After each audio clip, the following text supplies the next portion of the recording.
And now we want to bring in Arthur Henderson, who is a health services analyst with Jefferies Company. He expects the Senate votes to be very close. There he is, live in Nashville with his perspective and some stock picks, how to invest around this Senate version of the health care bill. Welcome to you, Art.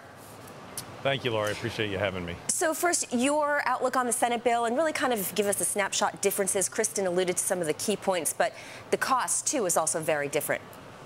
Yeah, it is. I would say that, tomorrow night being a big vote, but this is an $848 billion deal versus the House, which is just slightly over $1 trillion. Now, interestingly enough, a big difference between the two bills happens to be with the Medicare physician doc fix. In the Senate bill, there is an 18-month patch on that 21% cut that's scheduled to go into effect next year. In the House, they're handling that separately. So if you actually put in the differences, it actually elevates the cost of the bill significantly. So obviously people are very concerned about the size of the bill, although they like the Senate version a bit more. Kristen articulated it right. The public option is of concern. Abortion continues to be a key issue. Incremental taxes continue to be an issue. So there's lots of things for people to take aim at here, and it'll be interesting to see where the procedural vote comes out tomorrow night. From an investment perspective now, you suggest the industry groups to look at around the Senate bill are managed care and home nursing. We'll get into the specific stocks in just a moment. First, why? Yeah. Well, those sectors have been targeted throughout the entire year, and they're deeply discounted on a valuation basis. Obviously, a lot of people look at the managed care space as a bellwether for the entire services sector. If you look at those multiples that are in that particular sector, they're dramatically lower, assuming that about half of the earnings get cut out. If the public option gets removed in the course of the debates or in reconciliation, then it's likely you're going to see a lot more earnings come back into those numbers, a lot more investor interest. That'll drive those stocks higher, and it'll permeate through the rest of the service space, particularly in areas like home nursing that have also been targeted that are deeply discounted as well. So to put it simply, the companies that have been viewed as safe will relatively underperform those that have been deeply discounted, like managed care and home nursing. Okay, so in the managed care group, you suggest WellPoint and Humana. WellPoint, ticker WLP. Shares are already up 23.5% this year. Yeah, well, if you look at it since October 26th, the HMO index is up about 17.5%, which in my opinion sort of signifies that some smart money is already starting to move in there, planting seeds in the event that the bill contracts as it moves through this process.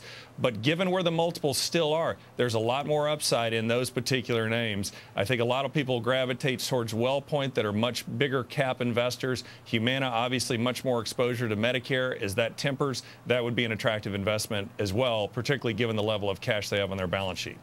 Why do you think shares, for example, of Humana are down today, about 50 cents or so, to 40.32? Oh. Not a big move, but not a lot of people maybe thinking along your lines? Yeah, I think that to some extent, yesterday we saw a bit of a sell-off when the CBO came out and scored it, and Harry Reid introduced the bill, so that puts some volatility back into the space. This coming week, if they're able to get the procedural vote passed, then yes, you're going to see some more volatility, but now is a time when you should be building a position here, because as it moves forward and some of the issues get resolved, those stocks are likely probably to move up as the provisions start getting tempered a bit to get necessary support. So why are you so firm in suggesting building a position in managed care, home nursing, when we're midway through this process and it seems it's not a little more tricky than that, given that really no one knows what the outcome for healthcare is ultimately going to be? Well, yeah, and you make a good point. And again, it's a little bit of a contrarian play. The reality of it is the House bill, which obviously seems to be the most extreme bill, investors have typically discounted some of these stocks based upon the House bill version. Now, a lot more people are inclined to like the Senate version, which has, obviously is less expensive and allows for the option, for the public option to perhaps be pulled out. The co-op option could stay. That might actually bode well for managed care. So again, I'm not saying buy a whole position, but be nibbling at these on days of weakness. And I think you're starting to see some of that. Obviously news is out that the procedural vote could pass. So clearly you're not getting a dramatic sell-off in managed care today, which is a good sign that we may, continue to be holding the line just in terms of people believing that it's going to get better instead of worse.